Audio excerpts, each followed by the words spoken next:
Quan les nenes passem a dones, tenim massa desig, massa força, massa ímpetu. Això ens fa mal a l'esperit. Es nota que és un procés que és veritat que parteix des de la meva proposta, però que ha acabat sent un procés que ens hem fet totes nostre, perquè té molt a veure amb l'intercanvi que s'ha produït.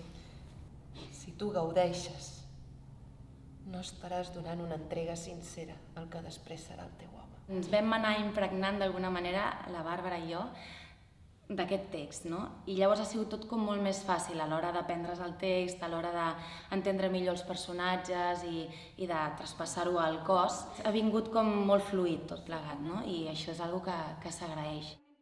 I després aquí, doncs, bueno, incorporar les nines, incorporar el vestuari, incorporar l'espai, incorporar la llum i l'espai sonor, perquè té una importància molt clau en l'espectacle.